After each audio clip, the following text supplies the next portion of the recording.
우리는 지난주 우리 새벽 시간을 통해서 우리 삼손 이야기를 같이 함께 살펴보았었습니다.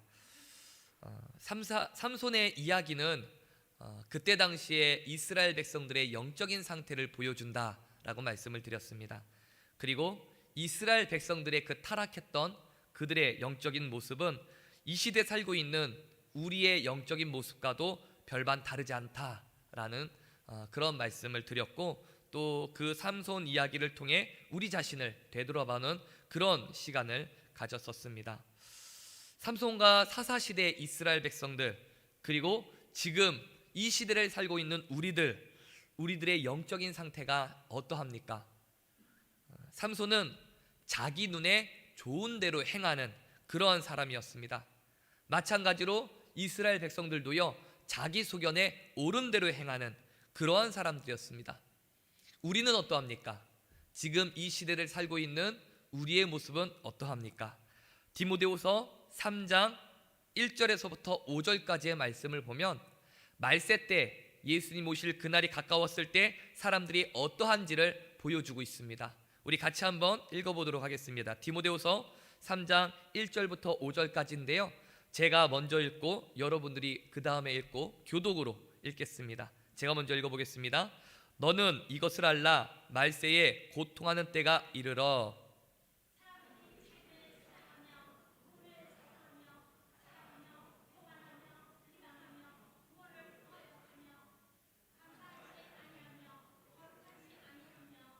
무정하며 원통함을 풀지 아니하며 모함하며 절제하지 못하며 사나우며 선한 것을 좋아하지 아니하며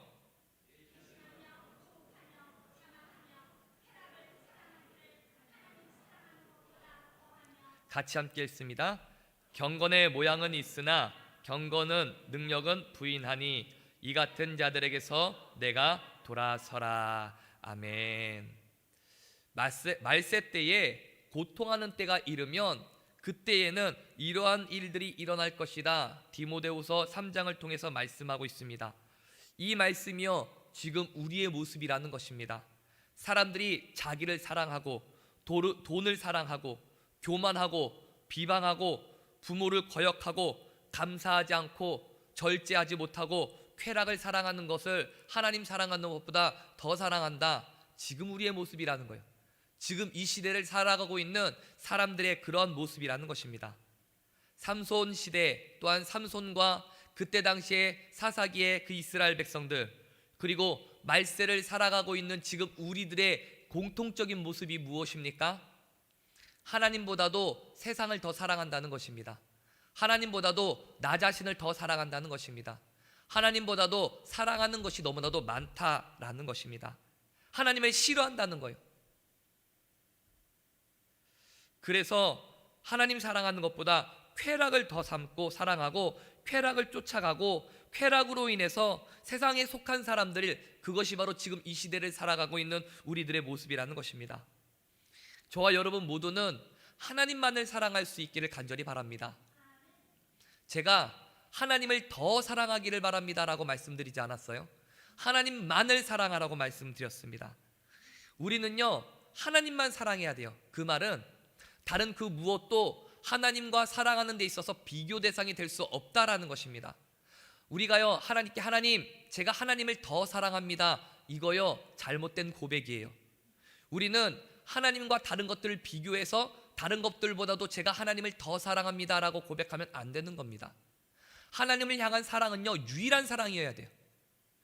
예를 들어 보겠습니다. 제가 제 사랑하는 아내에게 가서 이렇게 이야기합니다. 여보, 내가 미자도 사랑하고 영자도 사랑해. 그런데 걱정하지 마. 미자, 영자, 미숙이 얘네들보다 내가 당신을 더 많이 사랑해. 제가 이렇게 말하면 저희 아내가 어이구 그래 나를 그렇게 많이 사랑해줘, 고맙네, 칭찬해 줄까요? 쫓겨나지 않으면 다행이에요. 그거는요, 이혼감입니다. 우리가요, 아내에게 남편에게 고백할 때도요, 다른 사람들보다 내가 당신을 더 사랑해, 이거 안 되는 거예요. 부부간에 사랑하는 사람들과의 고백에서도요, 당신만을 사랑해, 유일하게 내가 당신만 사랑해, 이게 맞죠. 그런데 어떻게 우리가 하나님께 하나님, 제가요 이것도 사랑하고 저것도 사랑하고 그런데 걱정하지 마십시오. 그것들보다도 하나님을 가장 많이 사랑합니다. 우리가 어떻게 이렇게 고백할 수 있겠느냐라는 거예요. 하나님을 향한 사랑은 세상의 그 어떤 것도 그 사랑과 비교 대상이 되면 안 되는 거예요. 우리가 하나님을 사랑할 때 달리기 선수들이 트랙에 쭉 서서 달리기 할 때 누가 1등이야? 하나님 사랑하는 거 그거 제가 1등이에요. 우선순위예요. 이렇게 고백하면 안 되는 거예요. 그 달리기 하는 그 트랙에 우리가 하나님을 사랑한다라고 고백하면 오직 하나님 한 분만 있으셔야 되는 거예요. 하나님만 달려가셔야 되고 그 어떤 다른 하나님과의 사랑을 비교할 수 있는 다른 대상이 있으면 안 되는 겁니다. 따라서 우리가 하나님께 하나님 사랑합니다라고 고백할 때는요 유일한 사랑이 되어줘야 되는 거예요. 다른 그 무엇과 비교하면서 하나님 이것보다도 내가 나보다도 세상보다도 물질보다도 건강보다도 우리의 자녀들보다도 하나님을 더 사랑합니다라고 고백하면 안 돼요. 하나님만을 사랑합니다라고 고백해야 되는 겁니다. 우리의 사랑의 대상 하나님의 그 사랑은요 차원이 다른 것이 되어져야 하는 겁니다. 여러 가지 것들 중에서 하나님을 내가 더 사랑합니다. 여러 가지 사랑하는 것들 중에 하나가 아니라 유일하게 하나님만을 사랑할 수 있는 그 어떤 것도 그거 다 제쳐두고 하나님만을 사랑할 수 있는 저와 여러분 모두가 되어지시길 주님의 이름으로 축원합니다. 지난주에 우리가 삼손의 치명적인 문제, 타락한 삼손의 모습을 같이 함께 살펴봤었는데 오늘 본문에 나타난 삼손의 모습은요 삼손의 자란 모습이 나옵니다. 삼손이 여태까지의 그런 어떤 망나니 모습이 아니라 어떻게 보면 삼손이 좀 성숙하다라고 볼 수 있는 그러한 모습이 보여진다라는 것입니다. 오늘 본문의 말씀을 보면요 블레셋 사람들이 유다의 진을 치고 있는 겁니다. 유다 가운데로 딱 쳐들어와서 바로 공격하기 일보 직전인 거예요. 그래서 유다 사람들이 이 블레셋 사람들한테 가서 왜 여기 진을 치고 있느냐고 그렇게 물어보니까 그들이요 뭐라고 말하냐면 우리가 삼손을 잡으러 왔다라고 말하는 겁니다. 그래서 이 유다 사람들이 잠깐만 기다려달라고 말을 하면서 유다 사람 3,000명이 삼손에게로 갑니다. 삼손에게 가서 삼손에게 좀 너가 우리에게 좀 결박당해줘라. 우리가 너를 좀 블레셋 사람들에게 넘겨야겠다. 저들이 너를 잡으려고 이렇게 쳐들어왔는데 너 때문에 우리가 죽을 수 없지 않느냐. 그러니 좀 우리에게 결박당해달라라고 그렇게 말을 하니 이 삼손이요 그러면 나를 치지 않겠다라고 약속해라. 그랬더니 이스라엘 사람들이 절대로 너를 치지 않겠다. 우리는 다만 너를 묶어서 블레셋 사람들한테 넘겨주기만 하겠다라고 그렇게 말을 합니다. 그리고 삼손은 이에 순순히 그렇다라고 한다면 나를 묶어서 그렇게 넘겨주어라 라고 순순히 유다 사람들에게 결박을 당합니다. 이 사건이 있기 전에 삼손은요 나귀 턱뼈 하나를 가지고 블레셋 사람들 1,000명을 죽였습니다. 그만큼 삼손은 힘이 세고 싸움을 잘하는 그런 사람이었어요. 마음만 먹으면 유다 사람 그거의 3배죠. 3,000명이 자기에게 찾아왔다 할지라도 마음만 먹으면 그 3,000명 삼손이요 이길 수 있어요. 거기에서 벗어날 수 있습니다. 그런데 이 삼손은요 절대로 그렇게 하지 않습니다. 유다 사람들에게 결박당하고 순순히 블레셋 사람들에게 넘겨지는 그런 모욕을 자청해서 당한다라는 것입니다. 삼손은 원래 이렇게 모욕을 당할 사람이 아니에요. 왜냐하면 삼손은요 그 누구보다도 힘이 세거든요. 그렇기 때문에 삼손에게 어떠한 마음이 있는가? 우쭐한 마음이 있습니다. 그 누구도 나를 상대할 사람이 없어. 내가 최고야. 내가 아주 그냥 싸움 짱이야. 그 누구도 나를 공격할 수 없고 나를 잡을 수 없고 내가 누구에게도 넘겨지지 않아. 삼손은요 자신만만해하는 겁니다. 그런데 삼손이 그렇게 자신만만해하고 이런 모욕을 당할 사람이 아닌데 순순히 유다 사람들에게 결박당하여져서 자기가 그렇게 싫어하는 블레셋 사람들에게 바쳐진다라는 거예요. 이거는 삼손의 자존심이 허락하지를 않는 것입니다. 그럼에도 불구하고 삼손이 참는 겁니다. 꼭 참고 유다 사람들에게 결박당해져서 이 블레셋 사람들에게 넘겨지는 그 수모를 다 당하는데도 불구하고 계속적으로 참는다라는 거예요. 왜 그럴까요? 답은 간단합니다. 삼손에게 블레셋 사람들이 쳐들어온 게 아니라 유다 사람들이 왔잖아요. 유다 사람들은 삼손의 적이 아니라는 것입니다. 삼손에게 그 마음이 있는 거예요. 하나님께서 삼손에게 사사로 선택하여 이스라엘 백성들을 보호하고 블레셋의 공격으로부터 이스라엘 사람들을 좀 보호해 주라 하나님께서 사명을 맡겨주셨지만 이 삼손이 그 사명을 온전히 잘 감당할 수는 없어요. 하지만 그 마음 가운데 무슨 마음이 있냐면, 그래도 유다 사람은 우리 사람이야, 우리 편이야, 그들은 적이 아니야, 내 동족이야 라고 하는 그 마음이 삼손에게는 있었다라는 것입니다. 따라서 내가 하나님께 그렇게 순종하여 사사로서 온전히 내가 쓰임받을 수는 없지만, 그렇다고 해서 내가 동족에게, 유다 사람들에게 피해를 줄 수는 없지. 그런 마음이 삼손에게 있는 거예요. 그래서 동족을 구원하지는 못할지언정 자신 때문에 동족이 어려움 당하는 일은 없어야 한다라고 하는 그러한 민족을 생각하는, 나라를 걱정하는 그러한 마음이 삼손에게 있었다라는 것입니다. 이러한 삼손의 모습은요, 이 본문 말씀 이전에도 있었습니다. 삼손이 여우 300마리의 꼬리에 횃불을 달아서 이스라엘 백성들의 사람들 그 진영으로 보내서 블레셋 사람들의 진영으로 보내서 블레셋 사람들의 모든 곡식이 다 타는 그런 일이 있었습니다. 그리고 이 블레셋 사람들이 화가 나서 삼손의 아내와 삼손의 장인을 죽입니다. 삼손이 너무나도 분노해서 그 블레셋 사람들을 죽이고 그리고 숨게 되어집니다. 그런데 삼손이 어디로 가서 숨느냐면, 사사기 15장 8절의 말씀을 보면 이렇게 기록하고 있습니다. 블레셋 사람들의 정강이와 넓적다리를 크게 쳐서 죽이고 내려가서 에담 바위 틈에 머물렀더라. 삼손이요, 에담 바위 틈에 숨었다라고 성경은 말씀하고 있는데, 이 에담이라고 하는 곳은요, 제가 주석을 찾아봤더니 들짐승들이 많이 서식하고 있어서 자연 동굴이 있고, 그래서 사람들이 닿지 않는, 사람들이 별로 가지 않는 그런 곳이어서 피신하기에 좋은 곳이다 라고 그렇게 나와 있더라고요. 그런데 중요한 곳은, 이 에담이라는 곳은 딥나에서부터 더 남쪽으로 내려가야 하는 땅이었습니다. 무슨 말이냐면, 이 에담은 이스라엘 진영이 아니라 블레셋 땅이었다라는 거예요. 삼손이 그렇게 블레셋 사람들을 죽이고 나서 이제 자기에게로 이제 사람들이 와서 자기를 공격하고 잡아가고 그 원수를 갚으려고 자기에게로 분명히 올 텐데, 이 삼손이 안전하게 숨으려면 어디로 도망가는 게 맞냐면 북쪽으로, 그래서 이스라엘 땅으로 숨어가는 게 맞는 건데, 삼손은요 더 남쪽으로 내려가서 블레셋 사람들이 있는 그 땅 가운데로 숨었다라는 것입니다. 무슨 마음이 있었는가? 자기 때문에 동족이 위험을 당하면 안 된다라는 거예요. 내가 이스라엘 땅 가운데로 가서 블레셋 사람들이 이스라엘 땅으로 쳐들어오면 안 된다라는 거예요. 그러니까 이스라엘 백성들 해코지할까 봐, 그렇게 되어지면 안 되니까, 위험하니까 오히려 더 남쪽으로 내려가서 블레셋 땅으로 가서 숨는 겁니다.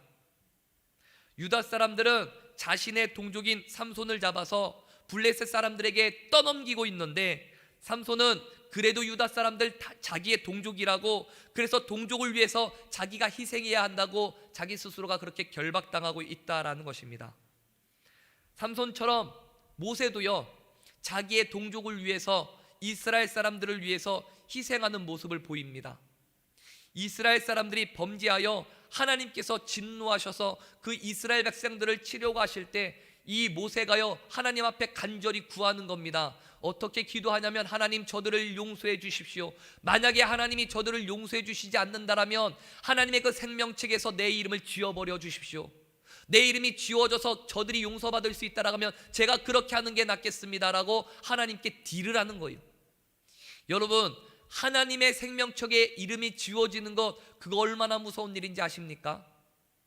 지옥불에 떨어지는 것, 그 지옥에 떨어져서 영원히 고통당하는 것, 그거 진짜 무서운 겁니다. 그런데 이 모세가요, 자기의 동족을 위해서, 이스라엘 사람들을 위해서 내가 그것 감당하겠습니다. 하나님, 차라리 나를 그 생명책에서 쥐어주시고 이스라엘 백성들을 용서해 주십시오라고 그렇게 이야기했다라는 것입니다. 자기의 동족을 위해서 자기를 희생하는 그런 모습이 모세에게도 있었다라는 거예요. 만주 하얼빈에서 이토 히로부미를 사살하고 순국한 안중근 의사가 사형 선고를 받고 감옥에 갇혀 있을 때, 그때 그의 어머니인 조 마리아 여사는 안중근 의사에게 이렇게 편지를 썼습니다. 그 편지 내용을 제가 읽어보겠습니다. 네가 만약 늙은 어미보다 먼저 죽는 것을 부류라고 생각한다면 이 어미는 웃음거리가 될 것이다. 너의 죽음은 너 한 사람의 것이 아니라 조선인 전체의 공분을 짊어지고 있는 것이다. 네가 항소를 한다면 그것은 일제의 목숨을 구걸하는 것이다. 내가 나라를 위해 이에 이른즉 땀만 먹지 말고 죽으라. 옳은 일을 하고 받는 형이니 비겁하게 삶을 구하지 말고 대의에 죽는 것이 어미에 대한 효도이다. 아마도 이 편지가 이 어미가 너희에게 보내는 마지막 편지가 될 것이다. 여기에 너의 수의를 지어 보내니 이 옷을 입고 가거라. 어미는 현세에서 너와 재회하기를 기대하지 않으니 다음 세상에서는 반드시 선량한 천부의 아들이 되어 이 세상에 나오거라. 어머니가 어떻게 사형 선고를 받고 죽음을 준비하고 있는 아들에게 이와 같은 편지를 쓸 수가 있습니까? 어머니가 어떻게 너 목숨 구걸하지 말고 담대하게 죽어라, 대의를 위해 죽어라, 어떻게 그렇게 할 수 있느냐는 거예요. 이 편지를 쓰고 있는 어머니의 마음이, 이 안중근 의사의 어머니의 마음이 이 그냥 내용만 보아서는 야, 어머니가 참 독하다 이렇게 느껴질지 모르지만 펜을 들고 그 아들을 위해 목숨 구걸하지 말고 죽어라, 수의 보내니까 이것 입고 죽어라라고 그렇게 편지 쓰는 이 어머니의 마음이 얼마나 찢어지겠습니까? 그 가슴이 얼마나 아프겠어요. 하지만 그럼에도 불구하고 아들에게 이렇게 단호하게 편지를 쓸 수 있었던 것은 개인의 안위보다 민족을 생각하고 나라를 생각하고 나라를 위한 그 마음이 더 컸기 때문에 이 안중근 의사의 어머니 또한 이렇게 안중근 의사에게 아들에게 편지를 쓸 수 있었던 것입니다. 본문 말씀에 동족을 생각하는 이 삼손의 모습을 보면서 또한 이스라엘 백성들 구원해 주십시오, 안 그러면 생명책에서 내 이름을 지워 주십시오라고 그렇게 하나님께 구했던 이 모세처럼 우리 또한 지금 이 시기에 정말로 이 어려운 때에 우리 또한 나라를 위해서 기도할 수 있는 기도의 모습이 우리 가운데 있어야 할 줄로 믿습니다. 지금 우리는요, 코로나19라고 하는 인류의 유례없는 너무나도 큰 어려움을 당하고 있습니다. 예배당에서 마음껏 예배하지 못하고요, 학생들은 학교도 가지 못합니다. 경제적 위기를 당한 경제적 약자들을 위해 나라에서요 재난기금을 나눠주고 소독제와 마스크가 없으면 살아갈 수 없는 그런 시대가 되어졌다라는 것입니다. 의료진들은요 목숨을 걸고 바이러스와 싸우고 있고, 공무원들은 확진을 최대한 막기 위해 죽을 힘을 다해 애쓰고 있다라는 것입니다. 급격히 경제가 무너지고 가난한 이웃들이 속수무책으로 무너져가고 있어요. 한국 교회만 하더라도요, 문을 닫고 있는 개척교회, 문을 닫고 있는 미자립교회가 얼마나 많은지 모릅니다. 어떤 나라들은 맥없이 방역망이 뚫려져서 더 이상 방역하기를 포기한 나라들도 많이 있고요, 백신으로 인해서 일상이 회복되어질 것이라고 하는 기대를 가졌지만 위드 코로나를 선포한 나라들에서 확진자 수가 기하급수적으로 늘어가고 있는 지금 이 현실을 바라보면서 우리의 마음이 너무나도 힘들다라는 것입니다. 지금 현재 확진 판정을 받고 격리 중에 있는 사람들이 있고요, 또한 그들 중에는 중증 환자들도 있습니다. 많은 해외 선교사님들이 해외 나가 있다가 선교 사역을 감당하다가 국내로 많이 귀국을 했고요, 이제 너무 이게 장기화되니까 지금 이제 어려운 상황인데도 불구하고 다시금 선교지로 나가고 있는 그런 선교사님들도 있어요. 또한 현지에서 지금까지 계속 그 선교 사역을 감당하고 있는 선교사님들 가정에는 교회들이 힘드니까 후원들이 줄줄이 끊어져서 생계가 어렵다라고 그렇게 호소하는 선교사님들도 많이 있습니다. 이런 때 우리가 이 나라를 위해서, 이 민족을 위해서, 선교지와 선교사님들을 위해서 우리가 기도하지 않으면 무엇을 위해 기도할 수 있겠느냐라는 거예요.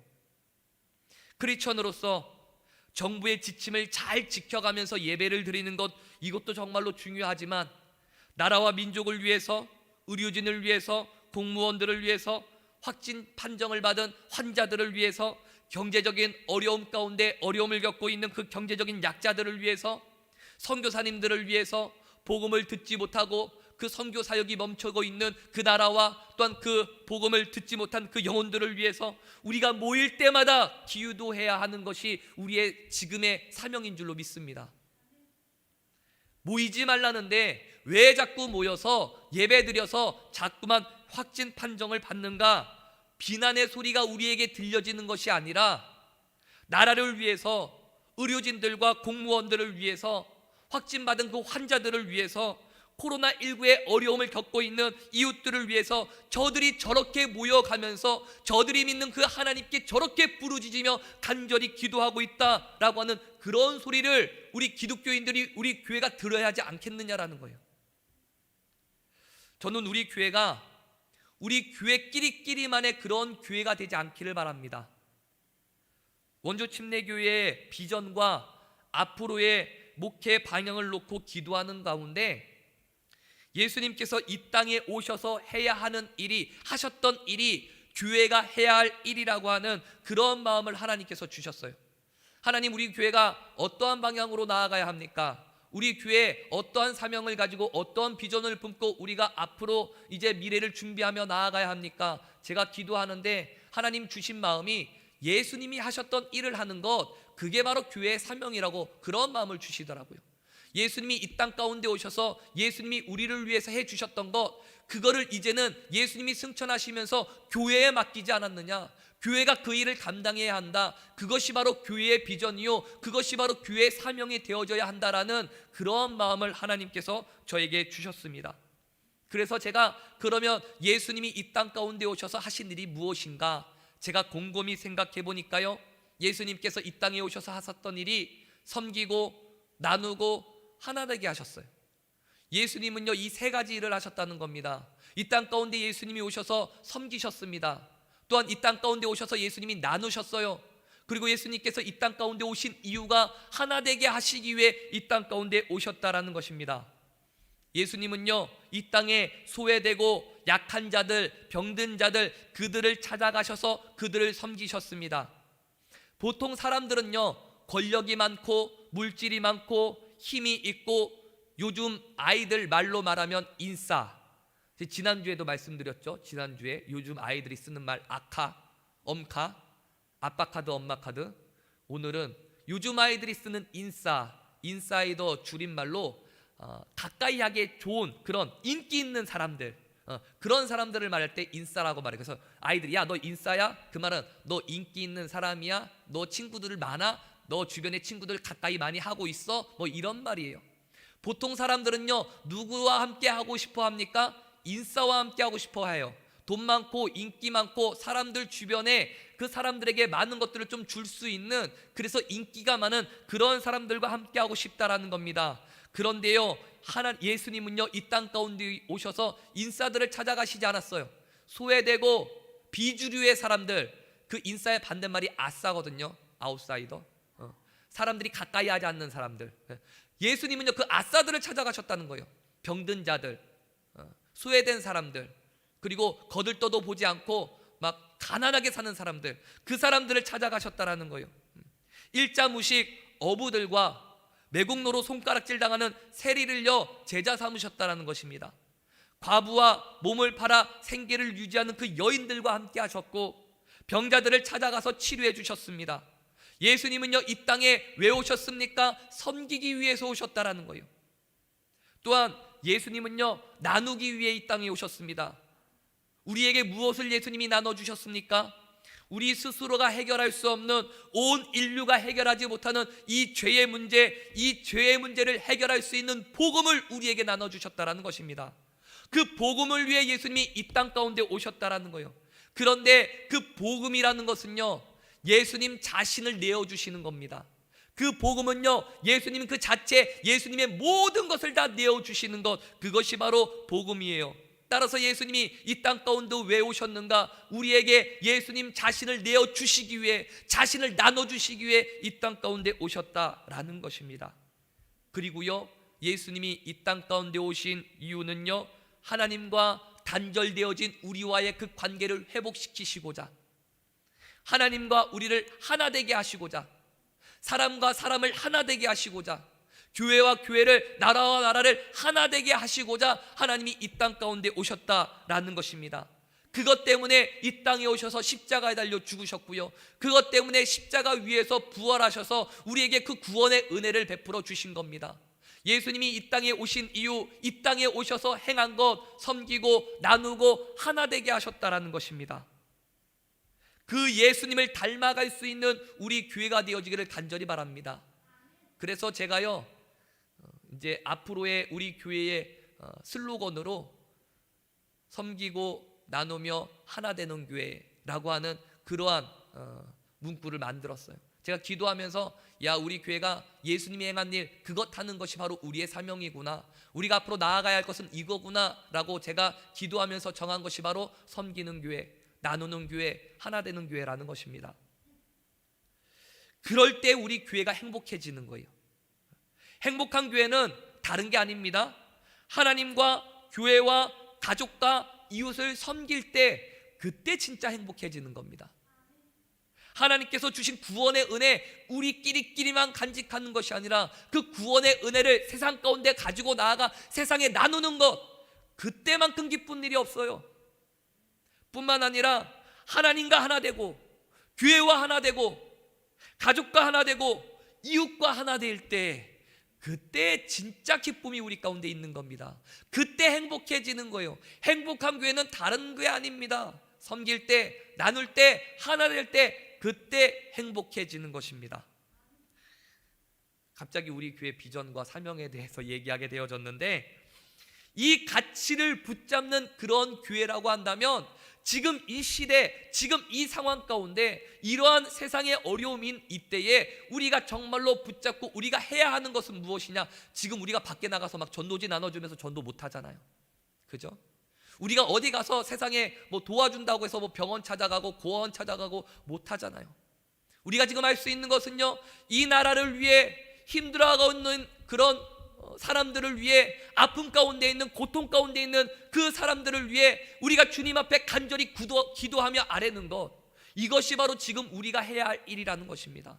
모일 때마다 나라를 위해 기도해야 해요. 모일 때마다 아픈 자들, 그 코로나19로 인해서 고통당하고 있는 사람들, 그것으로 인해 힘들어하고 있는 이 나라 백성들, 이 민족을 위해, 또한 선교사님들을 위해 복음이 전파되어져야 하는데 이 코로나19 때문에 그 복음의 길이 막혀진 그 나라를 위해, 죽어가고 있는 그 영혼들을 위해 우리가 모일 때마다 기도해야 한다는 것입니다. 동족을 생각했던 이 삼손의 모습처럼, 또한 이스라엘 백성들을 위해 생명책에서 자기의 이름을 지워달라고 말했던 그 모세처럼, 우리 또한 이 시간, 또한 우리 또한 모일 때마다 이 나라 민족을 위해, 또한 선교사님과 선교지를 위해 늘 항상 기도할 수 있는 그런 우리 원주 침례교회가 되어지기를 주님의 이름으로 축원합니다. 우리 그 마음 가지고요, 같이 함께 찬양하고 기도하길 원합니다. 우리 찬양할 때 나의 백성이 다 겸비하여 내게 기도하며 나의 얼굴을 구하여서 그 악한 길 떠나면 하늘에서 듣고 죄를 사하여 그들의 땅을 고치리라. 아버지여, 고쳐주소서. 이 나라 주의 것되게 하여 주옵소서. 주 하나님, 간절히 기도하오니 상한 이 땅 고쳐주소서. 우리 간절한 마음으로 함께 찬양하고 함께 이 나라 민족을 위해 함께 기도하길 원합니다.